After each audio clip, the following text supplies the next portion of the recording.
Bulatkan tekad, kuatkan hati, negeri ini memanggilmu kawan. Belajar, bergerak, berbagi untuk negeri. Guru penggerak, majukan pendidikan. Guru penggerak menghamba pada murid. Kreatif, rancang pembelajaran. Hargai potensi, tingkatkan prestasi. Lahirkan profil pelajar Pancasila. Belajar, bergerak, berbagi untuk negeri. Kita menjalin kolaborasi. Belajar, bergerak, berbagi untuk negeri. Demi bakti pada Ibu Pertiwi.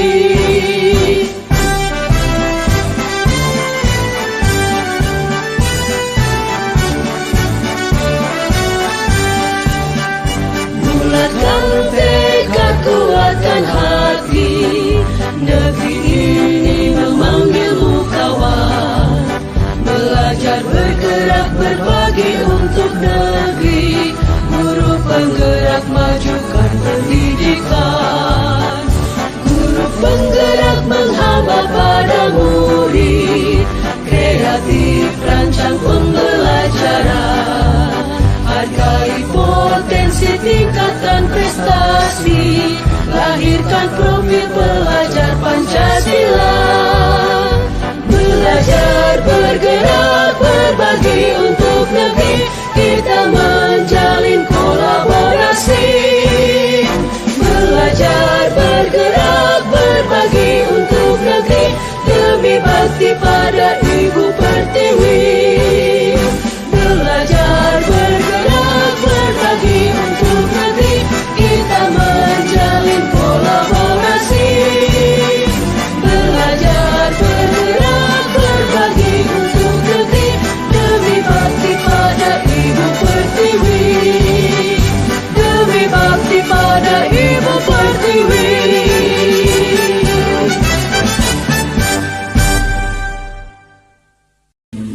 Assalamualaikum warahmatullahi wabarakatuh. Waalaikumsalam warahmatullahi wabarakatuh. Good morning everybody, how are you? I'm fine. Good morning everybody, how are you? I'm great. Good morning my student. Good morning my teacher. Good morning my student, how are you? I'm fine, I'm great, I'm excellent. Alhamdulillah. Oke, terima kasih. Hari ini kita akan membuat keyakinan kelas. Kita kan sekarang di kelas nih. Keyakinan kelas 5 tahun pelajaran 2023-2024 SD mana? Ini ada prinsip poros 01 yang tercipta. Nah, apa sih keyakinan kelas? Sudah ada yang tahu apa itu keyakinan kelas? Belum? Ayo. Mengapa sih keyakinan kelas bukan peraturan? Nilai-nilai kebajikan menekankan pada keyakinan seseorang akan lebih memotivasi, akan lebih mendorong seseorang dari dalam. Jadi seseorang akan lebih tergerak dan semangat untuk menjalankan keyakinannya daripada hanya sekedar mengikuti serangkaian peraturan tertulis. Jadi kalau misalkan peraturan itu kan seolah-olah adalah perintah, ya. Tapi kalau keyakinan itu munculnya dari dalam diri kita sendiri. Kita yakin bahwa itu benar, kita yakin bahwa itu salah. Kalau benar berarti harus dilakukan. Kalau salah berarti tidak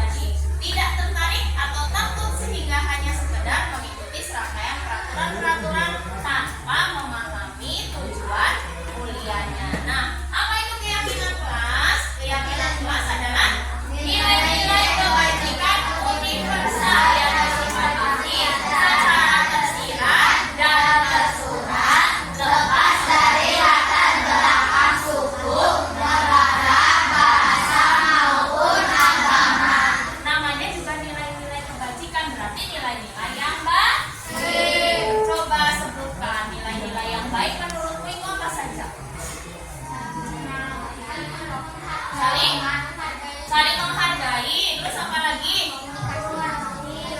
Komunikasi. Jujur. Apa? Partisipasi. Partisipasi itu apa? Ada yang belum tahu partisipasi? Partisipasi itu kita ikut serta, ya. Terus apa lagi? Disiplin. Terus iya tadi sudah. Ada lagi? Kalau menolong dengan teman, boleh. Nah, di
tulisan di sebelah papan tulis sebelah kanan.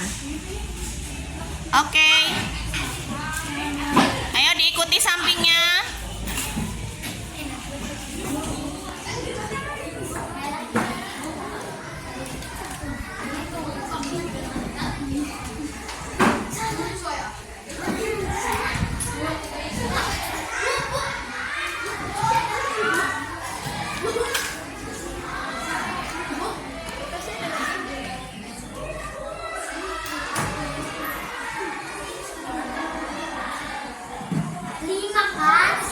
Udah nggak apa-apa ke bawah. Ayo anak perempuan.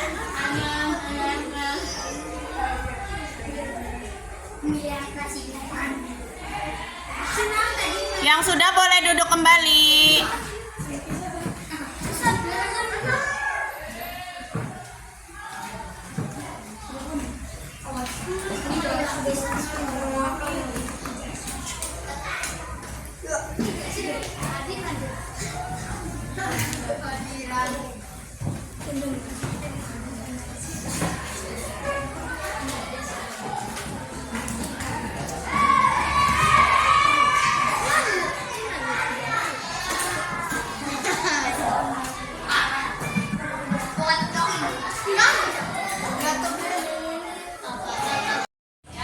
Terima kasih anak-anak sudah menuliskan hal-hal baik apa saja yang harus ada di kelas kita.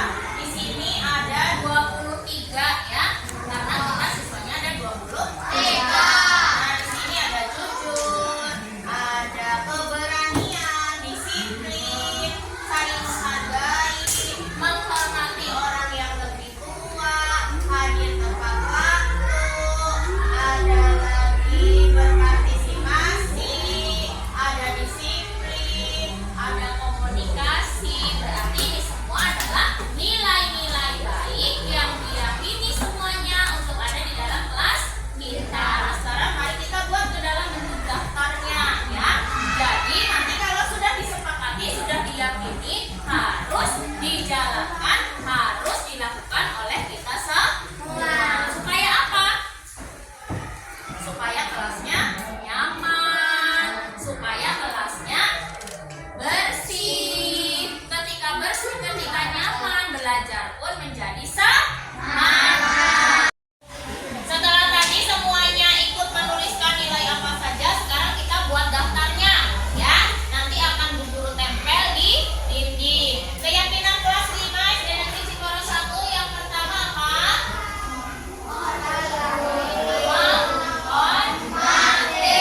Semua siswa diharapkan apa itu?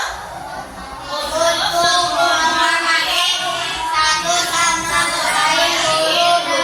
dan semua warga kelas. Yang kedua, komunikasi masuk-masuk sesuai jadwal. Kemudian izin atau membuat surat ketika tidak bisa hadir. Kemudian yang ini, disiplin.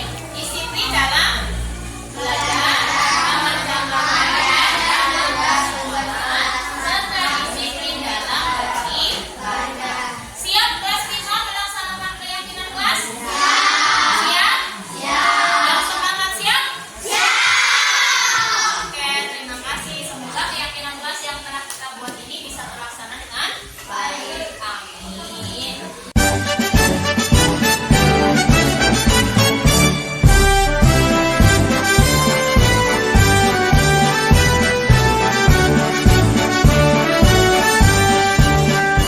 Bulatkan tekad, kuatkan hati.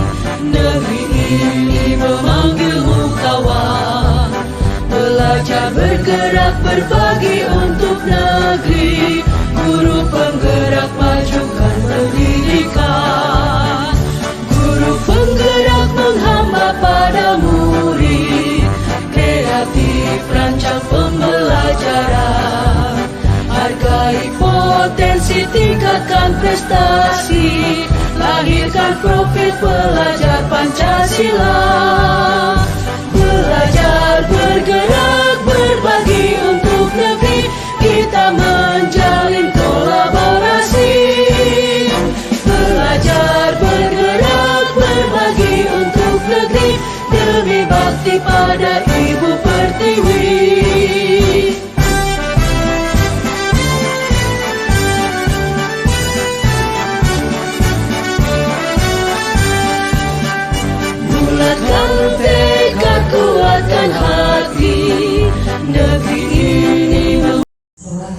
Negeri Ciporos 01 yang saya hormati, rekan-rekan guru SD Negeri Ciporos 01 yang saya hormati, marilah acara diseminasi pemahaman dan pengalaman penerapan budaya positif di SD Negeri Ciporos 01 kita mulai. Sebelumnya akan saya bacakan susunan acara. Ada acara tersebut: 1. Pembukaan. 2. Sambutan kepala sekolah. 3. Diseminasi pemahaman dan pengalaman penerapan budaya positif di SD Negeri Ciporos 01. 4. Anggapan atau tanya jawab. 5. Penutup. Bapak Ibu yang saya hormati, marilah acara ini kita buka dengan bacaan basmalah bersama. Bismillahirrahmanirrahim. Selanjutnya sambutan kepala sekolah. Kepada Bapak Supriyanto SPD disilakan.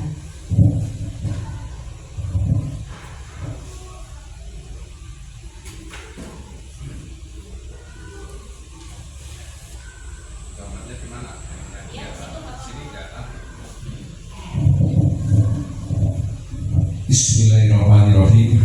Assalamualaikum warahmatullahi wabarakatuh. Bismillah, alhamdulillah, la haula wala quwwata illa billah. Asyhadu an la ilaha illallah wa asyhadu anna Muhammadan abduhu wa rasuluhu, amma ba'du. Yang saya hormati, saya banggakan teman-temanku, saudara-saudaraku, sekeluarga besar SD Negeri Ciporos 01. Pertama dan utama, marilah kita selalu mengajarkan puji syukur atas rahmat Ilahi yang sampai saat ini kita masih diberikan barokah sehat, bisa melaksanakan kegiatan kita, bisa melaksanakan tugas-tugas kita. Salawat serta salam semoga tetap tercurah kepada junjungan kita Nabi Agung Muhammad Sallallahu Alaihi Wasallam. Bapak Ibu yang saya hormati, terutama Bu Weni, saya ucapkan selamat atas kegiatan-kegiatan CGB atau calon guru penggerak setahap demi setahap terlampaui, sehingga pada hari ini, siang hari ini, pada ketemu pada tahap diseminasi pemahaman dan pengalaman penerapan budaya positif di SD Negeri Ciporos 01. Pada dasarnya kami sendiri juga buta akan kalimat itu. Jadi kami hanya pengantar saja, bukan sambutan ini, pengantar saja. Bukan sambutan, kalau sambutan saya harus memahami akan hal itu. Tapi setidaknya apa yang dimaksud tentang pemahaman dan pengalaman penerapan budaya positif ini di SD kita sudah dilaksanakan sudah lama sekali.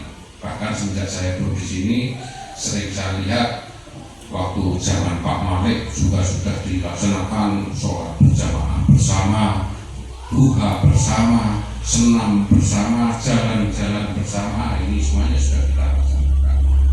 Penekanan kami sekarang hanyalah mari hal-hal yang baik kita lanjutkan, kita pertahankan. Apalagi sekarang ada guru penggeraknya yang menggerakkan kita ada, yaitu Mbak Weni. Mudah-mudahan cepat rampung, cepat lolos, bisa menjadi penggerak-penggerak kita mempertahankan budaya-budaya adiluhung yang sudah kita laksanakan tadi. Itu saja Bapak Ibu yang dapat saya sampaikan perihal pemahaman dan pengalaman tadi. Hanya pesan kepada Mbak Weni, tetap semangat, tetap optimis, dan rekan-rekan jangan putus asa. Sampai saat ini ikut guru penggerak mendapatkan belum lolos jangan putus asa. Tetap prosedur kita ikuti. Ada pendaftaran, ikut pendaftaran. Ada pendaftaran, ikut pendaftaran. Terus saja. Karena itulah nasib daripada kita. Kalau dulu nasib berdasarkan usia, pengalaman kerja dan lain-lain. Tapi kalau sekarang karir ini ditopang melalui guru-guru penggerak seperti ini, CGP, ada PPG dan lain-lain. Oleh karena itu, pesan kepada teman-teman, terutama yang masih muda-muda, jangan bosen-bosenlah untuk mencoba. Bukan berarti kami yang tua-tua juga nggak ingin sih ingin, tapi kayaknya sia-sia gitu sih. Harus capek-capek ini kan sia-sia karena setahun 2 tahun lagi akan pensiun gitu ya, sehingga sia-sia. Tapi kan bagi teman-teman yang masih muda-muda, jangan bosen-bosenlah untuk mencoba. Apalagi sekarang sudah ada motor penggeraknya. Artinya ada kesulitan nanti bisa ditanyakan. Dan saya mohon pada Mbak Weni, sudilah kiranya, jangan terlalu dipegang teguh ilmunya.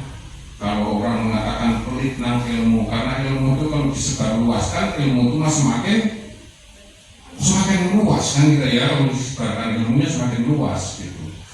Tapi kalau ilmu kok hanya kok pribadi, ya hanya segitu-gitunya aja ilmu gitu. Oleh karena itu mohon dengan hormat Mbak Weni, pengalaman-pengalaman yang sudah kita lewati, sudah dilewati oleh Mbak Weni tadi, berbagilah sama teman-teman, berbagilah. Itu mudah-mudahan ini yang dapat saya sampaikan sebagai kata pengantar. Sekali lagi selamat mengikuti kegiatan ini. Kurang dan lebihnya mohon maaf yang sebesar-besarnya. Akhirul kali bila taufik wal hidayah. Wassalamualaikum warahmatullahi wabarakatuh.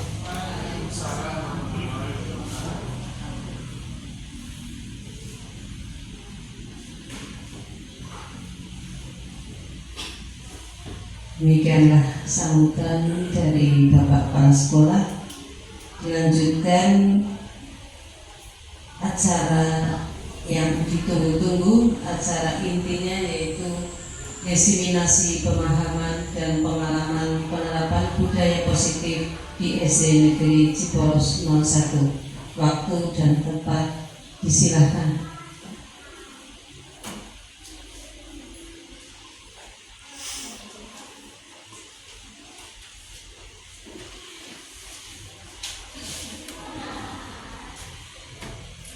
Assalamualaikum warahmatullahi wabarakatuh.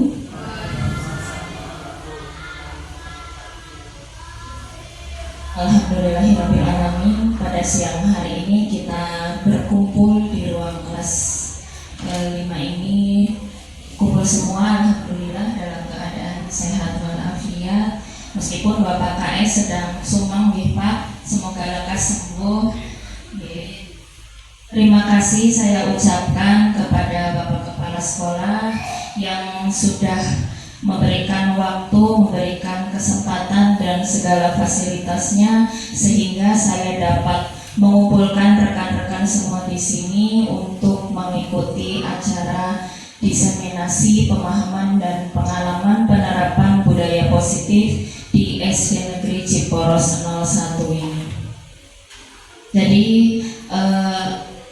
ingin sekali rasanya ketika saya mendapatkan hal yang baru, segera saya tularkan, segera saya sebarluaskan, entah itu hal sekecil apapun demi kemajuan SD Ciporos 01 ini ke depannya. Jadi ini sifatnya hanya sharing gitu Bapak Ibu, bukan berarti saya di sini yang lebih tahu atau yang lebih menggurui. Jadi kita belajar bersama-sama. Saya juga masih dalam tahap belajar. Jadi mungkin nanti kalau ada kesalahan atau kekeliruan kita belajar bareng-bareng gitu. Dan untuk penerapan budaya positif sendiri sebenarnya di SD Negeri Ciporos 01 itu memang sudah dilaksanakan, betul seperti tadi Bapak Kepala Sekolah mengatakan, sudah diterapkan dan sudah membudaya sebenarnya, seperti 5S, salam, senyum, sapa, kemudian sopan dan santun, sepertinya itu sudah menjadi hal yang sangat lumrah sekali terjadi di sekolah kita. Jadi ketika ada bapak ibu guru, dengan otomatis anak segera menghampiri kita, meskipun masih di dalam motor mereka bu guru, begitu pun juga kepada bapak guru semuanya. Jadi alhamdulillah sudah membudaya sekali untuk 5S-nya. Mungkin di sini yang lebih kita tekankan yaitu tentang sopan santunnya. Dan kemudian tentang budaya positif yang lainnya seperti kegiatan upacara bendera setiap hari Senin di SD Negeri Ciporos 01 ini, alhamdulillah juga setiap hari Senin anaknya sudah terbiasa dengan kegiatan itu. Jadi mereka datang lebih awal, terus menyiapkan alat-alatnya sendiri. Hal itu sebenarnya sudah tertanam dalam diri anak-anak sendiri. Itu adalah kegiatan yang baik yang selalu dilakukan, yang akhirnya membudaya. Dan untuk kegiatan positif yang lainnya seperti sholat berjamaah bersama, kemudian sholat duha, bahkan kelas 4, 5, 6 ada pembacaan Asmaul Husna sebelum pelajaran, kemudian ada gerakan literasi 15 menit dari kelas 1. Ini kelas 1 pada pinter-pinter banget kalau sebelum masuk kelas membaca dengan bu guru kelasnya. Begitupun kelas-kelas yang lain. Jadi sebenarnya sudah sangat bagus sekali budaya positif yang sudah ada di SD Negeri Ciporos 01 ini. Namun di sini karena ada hal yang baru, mungkin bukan hal yang baru, sudah tahu tapi mungkin itu apa sih? Nah, di sini kita belajar bersama-sama. Apa yang saya dapat, saya usahakan, saya tularkan sebisa saya. Ya. Kenapa sih harus budaya positif? Jadi kalau menurut Ki Hajar Dewantara itu sekolah itu diibaratkan sebagai tempat bercocok tanam. Jadi kita berarti sebagai seorang guru adalah petaninya, ya Bapak Ibu. Nah, kemudian anak-anak itu kan berarti adalah tanamannya. Mau jadi apa berarti tergantung lahan dan petaninya. Apakah tanamannya itu akan tumbuh subur atau hanya seperti itu saja. Nah, ini diibaratkan kita itu sebagai seseorang yang sedang bercocok tanam, sehingga seorang guru itu perlu mengusahakan agar sekolah menjadi sebuah lingkungan yang menyenangkan, aman, nyaman untuk bertumbuh, serta dapat menjaga dan melindungi setiap murid dari hal-hal yang kurang bermanfaat atau bahkan mengganggu perkembangan potensi murid. Jadi kita harus menciptakan suatu lingkungan positif yang terdiri dari warga sekolah yang saling mendukung, saling belajar, saling bekerja sama, sehingga tercipta kebiasaan-kebiasaan baik dan kemudian membentuk sebuah budaya positif. Jadi budaya positif ini terciptanya itu adalah dari penerapan disiplin positif. Nah, disiplin positif ini tujuannya untuk apa? Untuk menumbuhkan motivasi intrinsik. Jadi motivasi dari dalam anak itu sendiri supaya murid menjadi orang yang mereka inginkan dan menghargai diri sendiri, sehingga nilai yang mereka percaya. Nah, dari budaya positif ini kita memiliki 7 konsep utama. Yang pertama ada perubahan paradigma belajar, kemudian yang kedua disiplin positif, motivasi perilaku manusia, keyakinan kelas, kebutuhan dasar manusia, posisi kontrol restitusi, dan segitiga restitusi. Ini saya ada 3 pertanyaan Bapak Ibu. Pertanyaan ini akan saya tayangkan di awal dan di akhir nanti. Apakah jawabannya akan sama setuju atau tidak setuju? Yang pertama, hukuman dapat mendisiplinkan anak. Setuju atau tidak Bapak Ibu? Setuju. Yang kedua, pemberian hukuman dengan hal positif seperti membaca atau membersihkan halaman sekolah dapat meningkatkan disiplin anak. Setuju atau tidak? Setuju. Yang ketiga, memberi penghargaan dapat meningkatkan motivasi belajar anak. Setuju. Berarti jawaban dari Bapak Ibu semua ini adalah setuju, nggih? Apakah akan sama dengan nanti setelah ada pemaparannya atau berbeda?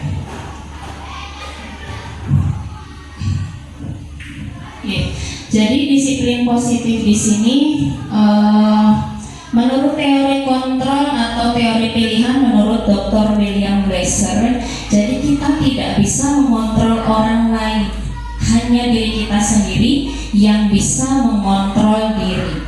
Jadi makna disiplin di sini adalah belajar kontrol diri dengan menggali potensi kita agar tercapai tujuan mulia, yaitu sesuatu menjadi seseorang yang kita inginkan berdasarkan nilai-nilai yang kita hargai. Kemudian ada teori motivasi. Di sini ada motivasi ekstrinsik dan motivasi intrinsik. Tadi pertanyaan di awal, apakah setuju jika diberi hukuman akan disiplin? Nah, di sini ada dua motivasinya. Apakah anak itu disiplin hanya untuk menghindari hukuman atau untuk mendapatkan imbalan? Nah, itu adalah motivasi dari luar, ekstrinsik. Nah, kalau motivasi intrinsik itu di sini ada untuk menghargai diri sendiri, yang nantinya di situ ada nilai-nilai kebijakan universal. Nah, nilai-nilai kebijakan universal ini yang akan kita buat nanti dalam keyakinan kelas. Jadi muara dari diseminasi ini saya berharap nanti dari kelas 1 sampai kelas 6 itu ada keyakinan kelas. Kalau dulu namanya adalah kesepakatan kelas. Jadi kalau sekarang adalah keyakinan kelas. Jadi keyakinan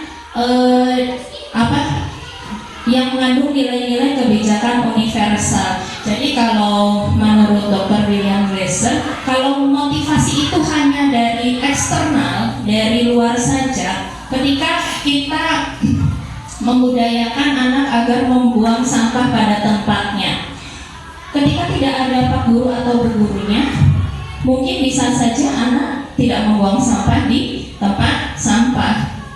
Tapi ketika ada gurunya, buang di tempat sampah. Berarti itu motivasinya bukan dari dalam diri sendiri. Takut dikasih hukuman, atau takut didenda, atau takut dimarahi.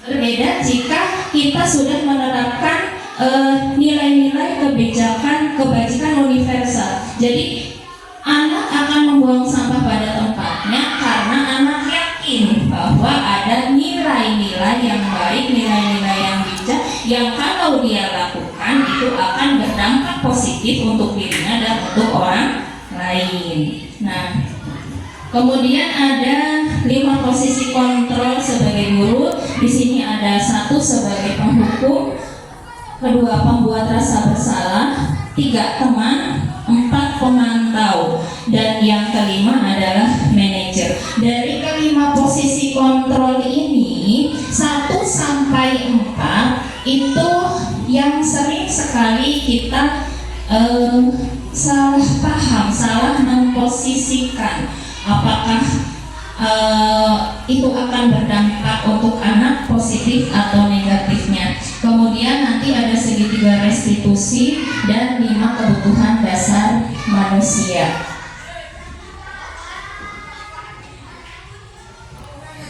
Perubahan paradigma. Jadi kalau misalkan saya mengibaratkan menggenggam sesuatu yang sangat penting, ayo kita bayangkan di dalam genggaman tangan kita ini ada sesuatu yang sangat berharga sekali, entah itu kita bayangkan sebagai uang atau itu sebuah kekuasaan atau jabatan atau hal yang sangat penting lainnya. Ketika kita genggam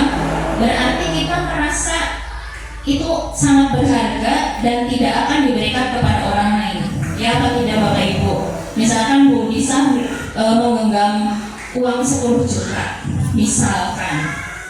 Nah, ketika di sini saya memberikan sebuah bujukan atau ancaman atau merayu atau menyuap atau apa saja yang supaya Bu Lisa membuka kepalan tangan Bu Lisa. Misalkan, Bu Lisa, saya pinjam uangnya, atau Bu Lisa, tolong dong dibuka tangannya supaya saya bisa mengambil 1 lembar. Bu Lisa mau membuka kepalan tangannya atau tidak? Kira-kira? Atau Bapak Ibu semuanya? Ketika Bu Sri pegang apa, kemudian saya suruh, sini Bu, buat saya, buka tangannya Bu, gitu. Apakah jawaban dari Bapak Ibu semua mengiyakan atau tidak? Mengiyakan atau tidak? Tidak. Ya jawabannya tergantung diri kita sendiri. Iya, mengiyakan atau tidak itu kontrol diri kita sendiri. Jadi jawabannya sangat bervariasi antara bersedia membuka dan yang tetap bertahan untuk menutup kepalan tangannya. Jadi hanya kita sendiri yang bisa memegang kontrol atas kepalan tangan kita. Apakah kita akan membuka atau menutup kepalan tangan kita? Itu bergantung pada diri kita masing-masing sesuai dengan kebutuhan dasar saat itu. Begitupun anak murid kita. Jadi ketika disuruh membuang sampah kepada tempatnya, nah tolong buang sampah ke tempatnya. Ketika mereka membuang sampah ke tempatnya berarti mengiyakan. Tapi kan ada, enggak Bu Guru, itu bukan aku. Enggak apa-apa, itu berarti mereka memegang kekuasaan kontrol mereka sendiri. Jadi kita tidak bisa memaksakan suatu misalkan pelajaran yang harus anak ini bisa dengan gaya belajar seperti ini, tidak bisa. Jadi anak mempunyai bakat dan gaya belajarnya sendiri. Jadi jika menurut Dr. William Glasser ini ada teori kontrol atau teori pilihan dari perubahan paradigma itu sendiri. Jadi inilah yang meluruskan beberapa miskonsepsi tentang makna kontrol. Ilusi bahwa guru itu bisa mengontrol murid, ilusi bahwa kritik dan membuat orang merasa bersalah dapat menguatkan karakter, ilusi bahwa semua penguatan positif atau bujukan akan efektif dan bermanfaat, ilusi bahwa orang dewasa memiliki hak untuk memaksa. Perubahan paradigma stimulus respon ke teori kontrol atau teori pilihan. Siapa sih sesungguhnya yang memiliki kontrol? Jadi jika di stimulus respon itu kita mencoba mengubah orang agar berpandangan sama dengan kita. Kita beralih ke teori kontrol atau teori pilihan, yaitu kita berusaha memahami pandangan orang lain tentang dunia. Kemudian perilaku buruk dilihat sebagai suatu kesalahan. Kita beralih, semua perilaku memiliki tujuan. Kemudian orang lain bisa mengontrol saya. Beralih ke teori kontrol, yaitu hanya Anda yang bisa mengontrol diri Anda. Hanya kita yang bisa mengontrol diri kita sendiri. Saya bisa mengontrol orang lain.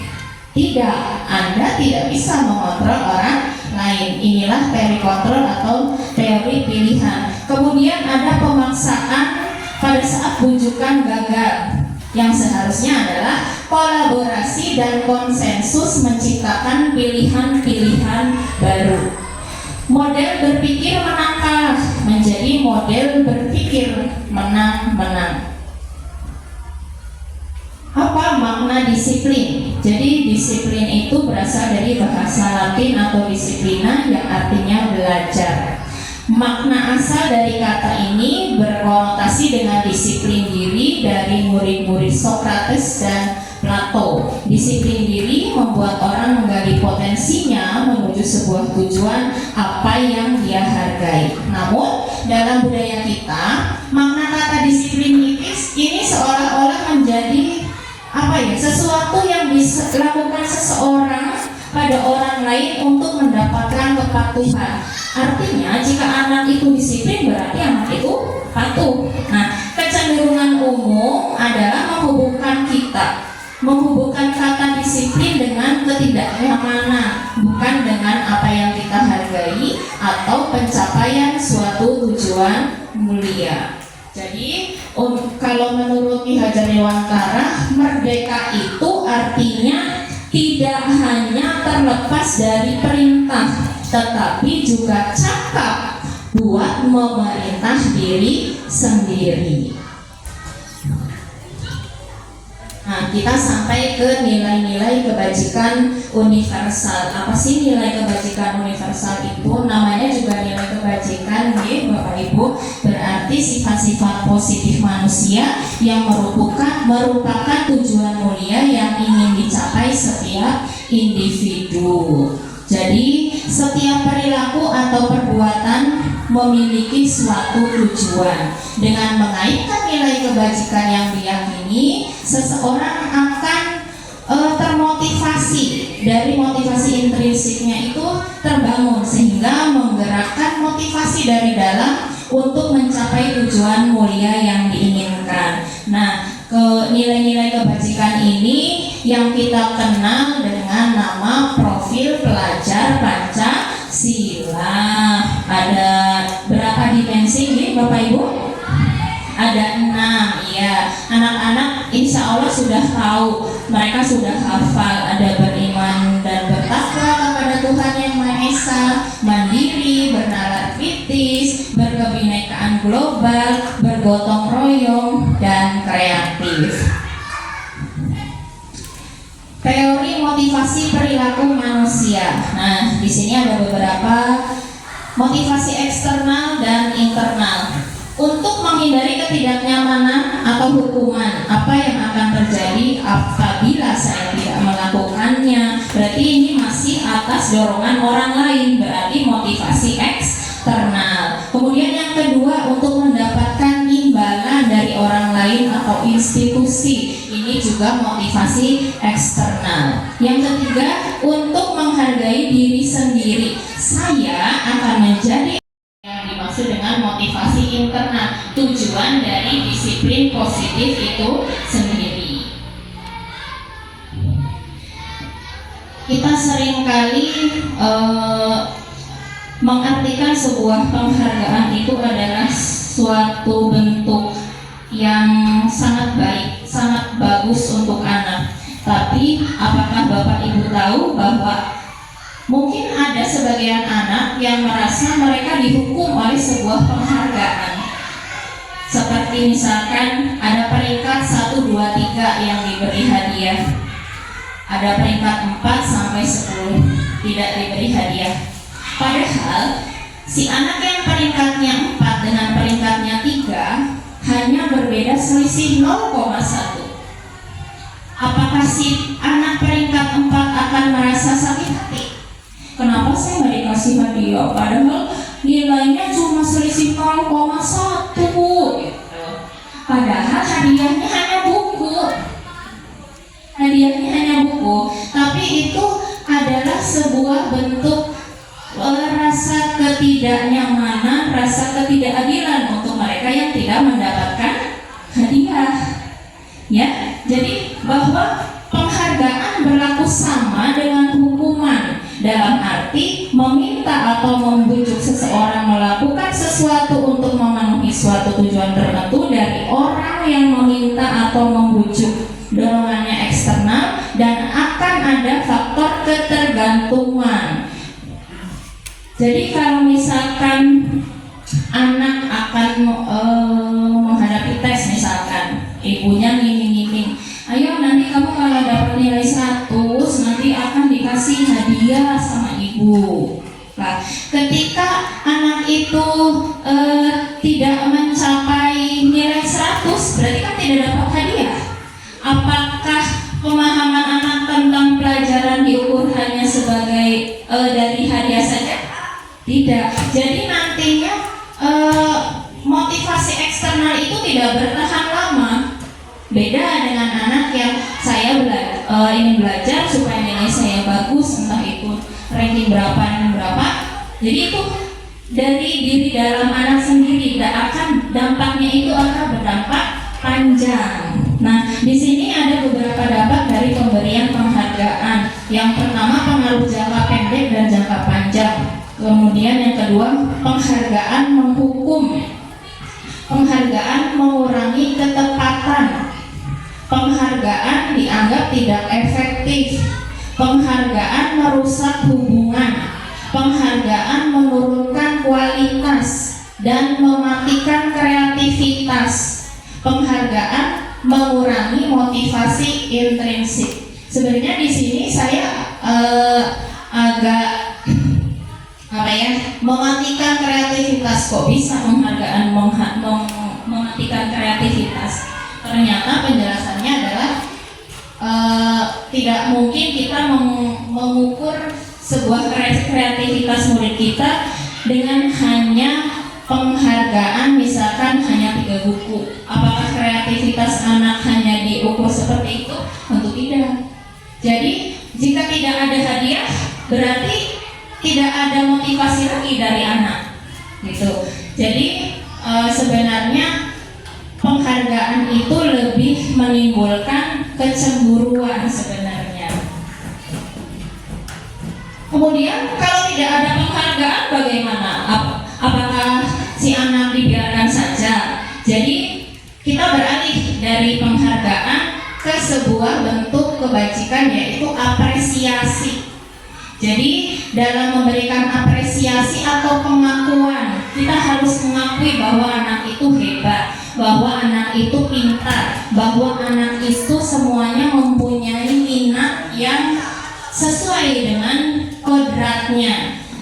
Nah, di sini ada beberapa hal yang perlu kita ingat dalam memberi sebuah apresiasi, yaitu memberi pengakuan secara khusus, secara pribadi, dan memberi pengakuan kepada semua murid secara bergantian. Jadi tidak hanya anak yang pintar saja yang kita apresiasi. Misalkan ada anak yang sulit sekali belajarnya, apakah dia tidak pernah diberi apresiasi?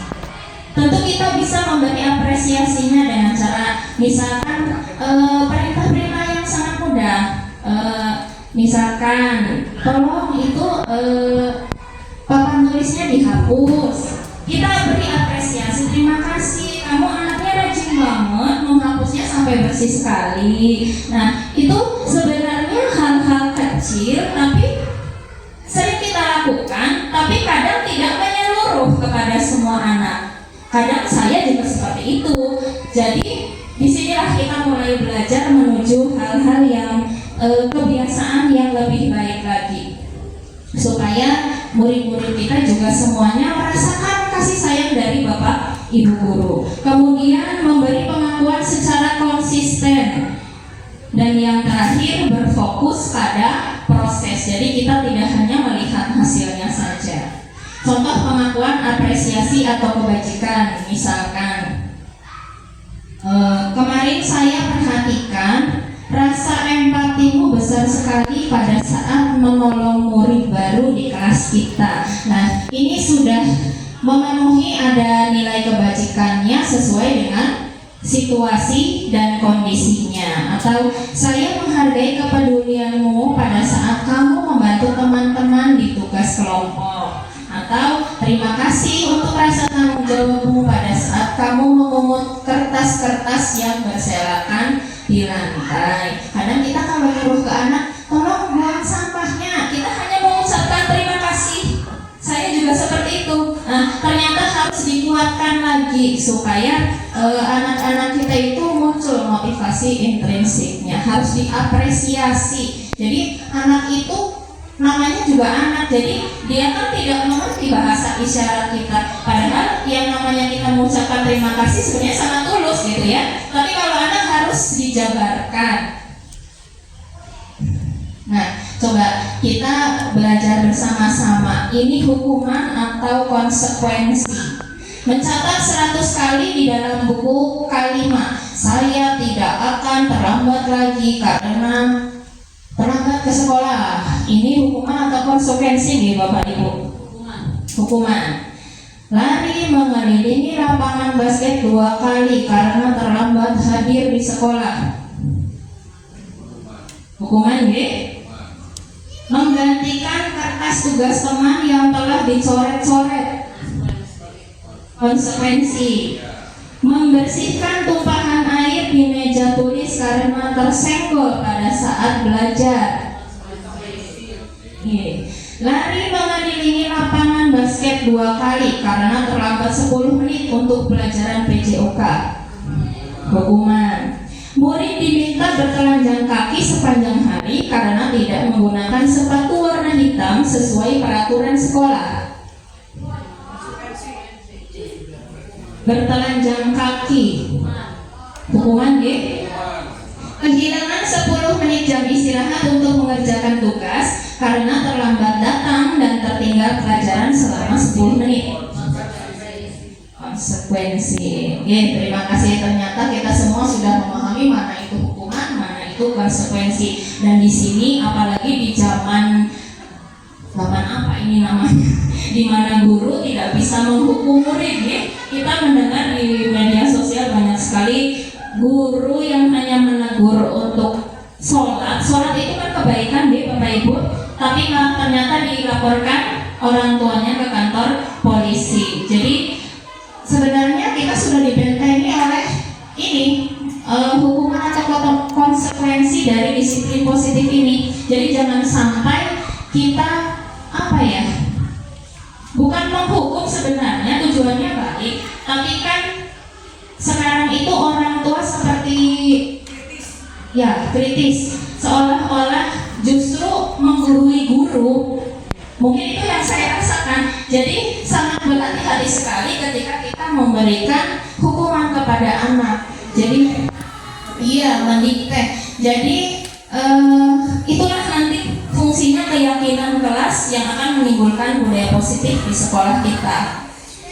Nah, di sini ada perbedaan hukuman dan konsekuensi. Jika hukuman itu menyakitkan, harus terjadi. Tapi kalau konsekuensi itu memang sesuatu yang harus terjadi. Kenapa ada konsekuensi? Karena ada aturan. Hukuman membuat anak sakit fisik maupun sakit hati untuk jangka waktu lama. Sedangkan konsekuensi membuat anak merasa tidak nyaman dalam jangka waktu pendek. Hukuman akan membuat anak membenci kedisiplinan, sedangkan konsekuensi akan membuat anak menghargai disiplin. Hukuman cenderung paksaan, jika konsekuensi adalah stimulus dan tanggapan. Hukuman juga mendorong anak menyakiti diri sendiri, sedangkan konsekuensi mendorong anak agar mudah menyesuaikan diri. Hukuman juga konsep diri yang buruk, sedangkan konsekuensi konsep diri yang baik. Anak belajar untuk menyembunyikan kesalahan di sini kalau hukuman.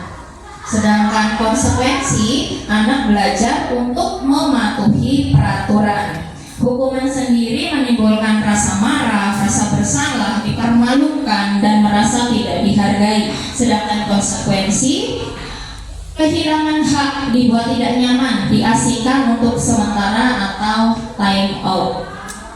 Nah, apa bedanya hukuman, konsekuensi, dan restitusi? Jadi restitusi itu adalah proses menciptakan kondisi bagi murid untuk memperbaiki kesalahan mereka sehingga mereka bisa kembali pada kelompok mereka dengan karakter yang lebih kuat. Restitusi juga merupakan proses kolaboratif yang mengajarkan murid untuk mencari solusi untuk masalah mereka dan membantu murid berpikir tentang orang seperti apa yang mereka inginkan dan bagaimana mereka harus memperlakukan orang lain.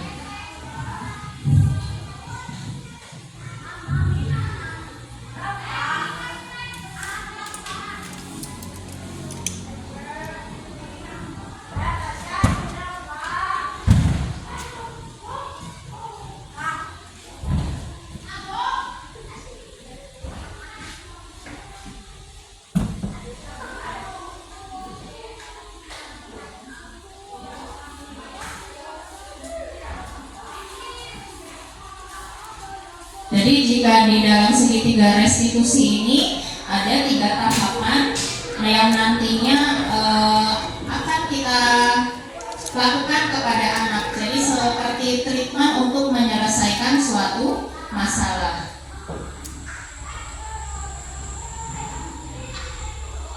Di sini hukuman itu adalah sesuatu yang menyakitkan harus terjadi. Konsekuensi juga sesuatu yang harus terjadi. Namun jika restitusi itu merupakan sebuah pilihan, menguatkan murid atau anak dalam jangka waktu yang panjang.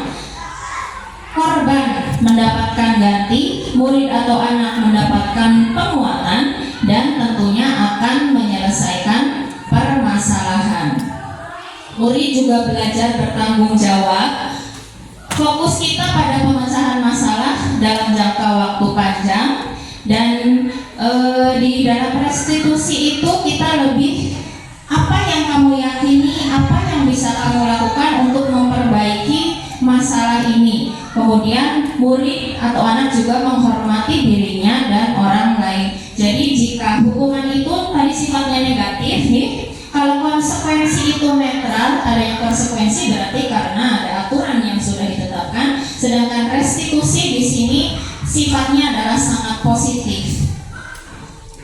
Jadi ada 9 ciri restitusi. Yang pertama, bukan menebus kesalahan, namun untuk belajar dari kesalahan. Kemudian memperbaiki hubungan. Tawaran bukan paksaan. Restitusi menuntut untuk melihat ke dalam hati. Kemudian mencari kebutuhan dasar yang mendasari tindakan. Restitusi diri adalah cara yang paling baik. Kemudian fokus pada karakter bukan tindakan. Fokus pada solusi dan mengembalikan murid yang berbuat salah pada kelompoknya. Mengapa tidak peraturan saja? Mengapa harus keyakinan kelas? Kita padahal punya peraturan kelas. Punya ya Bapak Ibu? Punya. Tapi juga harus ada keyakinan kelas. Jadi kalau keyakinan kelas itu apa ya? Tadi lebih kepada motivasi intrinsik si anaknya. Jadi nilai-nilai kebajikan apa yang harus mereka pahami untuk dilakukan, nantinya akan memunculkan motivasi dari dalam diri sendiri. Mengapa kita memiliki peraturan harus menggunakan helm mengendarai kendaraan roda 2? Mungkin sebagian orang ada yang pakai helm itu karena takut ditilang. Tapi sebenarnya kita menggunakan helm ya untuk keselamatan diri kita sendiri. Mengapa kita memiliki peraturan 3M, menggunakan masker, mencuci tangan, menjaga jarak 1,5 meter? Mengapa kita memiliki peraturan harus datang tepat waktu pada saat mengikuti pelatihan? Ada yang datang setelah waktu ditentukan, misalkan 5 menit atau setelahnya. Sebenarnya sudah ada jam yang ditentukan, misalkan pukul 7 datang. Kenapa kita datangnya jam 7 lebih? Nanti kan dimulainya sok telat. Ya kalau telat, kalau tepat. Nah, jadi apa ya? Dari dalam diri kita sendiri untuk mendukung motivasi intrinsik, kembali ke nilai-nilai atau keyakinan lebih menggerakkan seseorang dibandingkan mengikuti serangkaian peraturan-peraturan. Jadi tujuannya nanti ketika peraturan kelas itu sudah jadi tercipta, keyakinan kelas sudah dibentuk, muncul lingkungan positif dan menjadi budaya positif dalam satu lingkungan sekolah. Jadi dasarnya itu dari kelas dulu untuk membentuk keyakinan budaya positif di dalam satu sekolah. Tuliskan keyakinan kelas berdasarkan peraturan yang ada. Nah ini misalkan ada selalu kembalikan buku ke tempatnya, berarti ini keyakinan kelasnya adalah tanggung jawab. Dilarang mengganggu orang lain, ini adalah keyakinan untuk menghormati orang lain. Hadir di sekolah 15 menit sebelum pelajaran dimulai, ini juga menghormati orang lain dan berkomitmen. Dilarang melakukan kekerasan. Ini nilai keyakinan kelasnya adalah keselamatan dan menghormati orang lain. Dilarang menggunakan narkoba, berarti nilai kesehatan. Bergantian atau menunggu giliran, bersabar dan menghormati orang lain. Gunakan masker, ini adalah nilai kesehatan dan keselamatan. Jangan berlari di kelas atau koridor, ini juga adalah nilai keselamatan dan keamanan. Nah, nanti dalam kegiatan membuat keyakinan kelas ini ada tahapan. Yang pertama berdiskusi tentang peraturan, kemudian merumuskan peraturan menjadi keyakinan. Jadi kalau keyakinan kelas itu kalimatnya kalimat positif. Seperti tadi misalkan dilarang mengganggu orang lain, kita ganti menjadi menghormati orang lain. Jadi semua kalimat keyakinan kelas adalah kalimat positif. Nah, setelah itu baru kita menempelkan keyakinan di dinding kelas. Kemudian kebutuhan dasar manusia sendiri di sini ada 5. Yang pertama, kebutuhan kasih sayang dan rasa diterima. Kemudian penguasaan, bertahan hidup, kesenangan dan kebebasan. Bertahan hidup ini bersifat fisiologis untuk bertahan hidup, misalnya kesehatan, rumah, makanan. Kemudian kasih sayang dan rasa ingin diterima, ini adalah kebutuhan yang bersifat psikologis. Penguasaan ini adalah kebutuhan pengakuan atas kemampuan. Kemudian ada kebebasan berarti kebutuhan akan pilihan. Dan yang terakhir adalah kesenangan, kebutuhan untuk merasa senang. Nah, 5 posisi kontrol kita sebagai guru, mulai dari penghukum, pembuat orang merasa bersalah, teman, pemantau, atau manajer. Ini dari kelimanya yang paling tepat nantinya adalah kita memposisikan diri sebagai manajer. Jadi jika menghukum itu kan kita lebih ke tadi hal yang negatif. Kemudian membuat orang merasa bersalah juga, ini akan memberi dampak murid merasa rendah diri. Kemudian teman lemah posisinya, tidak mandiri, bergantung. Kemudian pemantau ini menitik beratkan pada sanksi atau hadiah untuk dirinya. Seperti tadi yang sudah kita bahas, ternyata penghargaan itu tidak selamanya baik untuk anak-anak. Nah, yang paling tepat adalah mengevaluasi diri, bagaimana cara memperbaiki diri dengan memposisikan kita sebagai manajer.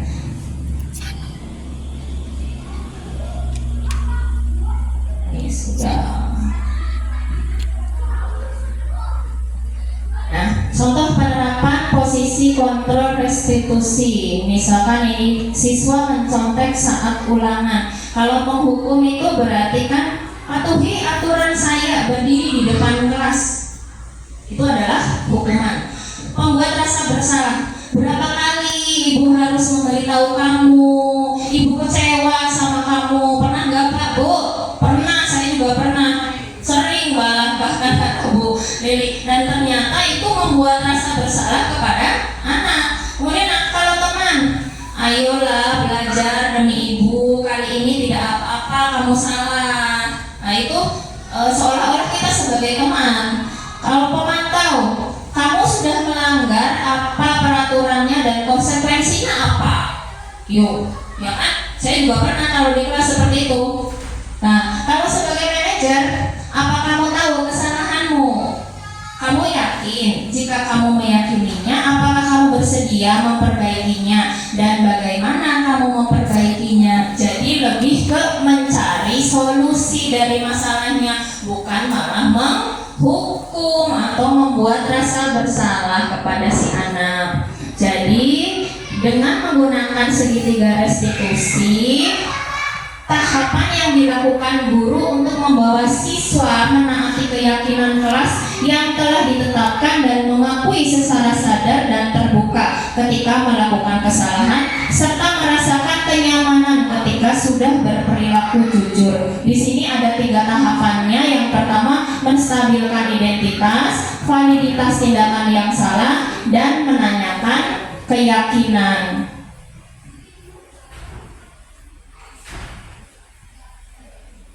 Untuk penerapan segitiga restitusi ini sudah saya praktekkan di dalam kelas saya kemarin. Jadi pada saat kegiatan pelaksanaan ulangan harian, Kaila, anaknya tuh nih ya Kaila, berusaha melihat atau mencontek jawaban temannya. Sebagai guru yang melaksanakan posisi kontrol sebagai manajer, harus menyelesaikan masalah tersebut melalui tahapan segitiga restitusi. Dengan cara yang pertama, menstabilkan identitas. Saya berusaha mendekati murid tersebut, kemudian berbicara dari hati ke hati, kemudian melakukan validasi tindakan yang salah, bertanya kenapa sih perbuatan yang telah dia lakukan itu tindakan yang baik atau yang tidak. Tanyakan kepada muridnya, pasti mereka mengatakan tidak, tahu tidak gitu ya. Kemudian menanyakan keyakinan, menyebutkan keyakinan kelas yang sudah disepakati dan menjalankan kesepakatan tersebut dengan baik.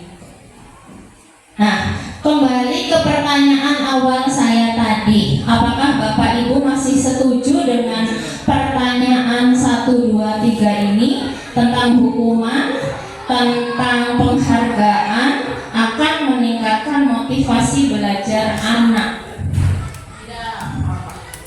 Ya, jawabannya adalah tidak semuanya. Ternyata hukuman tidak dapat mendisiplinkan anak. Dengan cara tadi jalan keluarnya memposisikan kita sebagai manajer, kemudian menyelesaikan masalah dengan segitiga restitusi. Kemudian jika tidak menggunakan penghargaan, menggunakan apa berarti beralihnya tadi?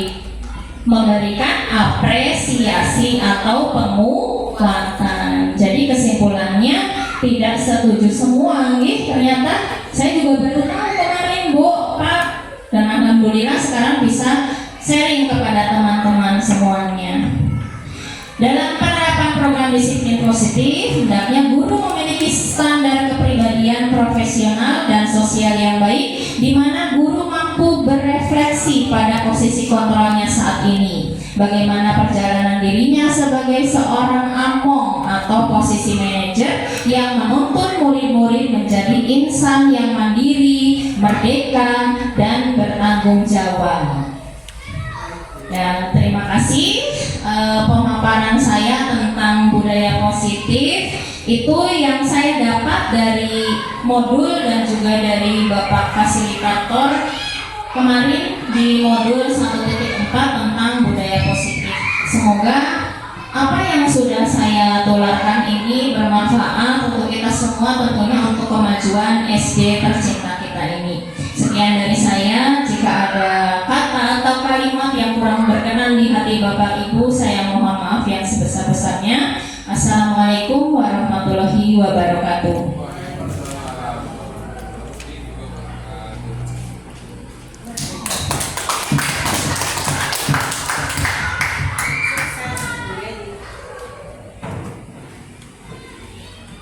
Bapak Ibu, demikianlah diseminasi pemahaman dan pengalaman penerapan budaya positif di SD Negeri Cibolos 01 yang telah disampaikan oleh Ibu Weni SPD CPG Angkatan 9 Kabupaten Cilacap.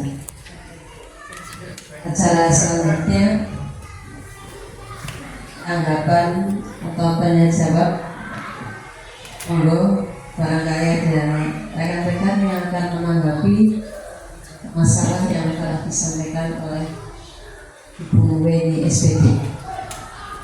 Dia, oke, monggo.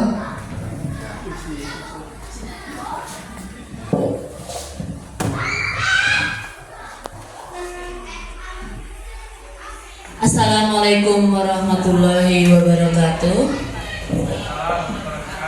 Selamat siang rekan-rekan semuanya. Setelah melihat dan mendengarkan pemaparan dari Ibu Weni, di sini saya tidak akan bertanya karena menurut saya pemaparan Ibu Weni sudah sangat-sangat jelas. Di sini saya hanya ingin menanggapi dari pemaparan diseminasi pemahaman dan pengalaman penerapan budaya positif. Jadi setelah mendengarkan pemaparan dari Ibu Eni, saya merasa tercambuk atau merasa sangat bersalah karena selama ini ternyata saya masih mendidik atau mengajar anak dengan cara-cara yang salah. Terima kasih kepada Ibu Eni yang sudah memberikan pencerahan tentang bagaimana itu bahayanya dari hukuman dan konsekuensi terhadap anak. Dan saya ternyata menemukan banyak sekali istilah-istilah baru dari disiplin positif. Ternyata ada istilah yang lebih positif, yaitu restitusi. Dan setelah saya mendengarkan pemaparan Bu Eni, saya terinspirasi untuk membuat keyakinan kelas di kelas saya, dan insya Allah saya akan menerapkan ilmu yang sudah ditularkan oleh Ibu Eni. Terima kasih. Dan untuk segitiga restitusi itu memang sangat bermanfaat dan sangat bisa kita lakukan untuk mengontrol anak. Jadi kita menjadi manajer di kelas agar anak itu tidak ada rasa takut, tidak ada rasa trauma, dan tidak ada faktor-faktor eksternal yang membuat anak melakukan sesuatu hanya untuk menangani rasa takutnya tersebut. Terima kasih. Wassalamualaikum warahmatullahi wabarakatuh.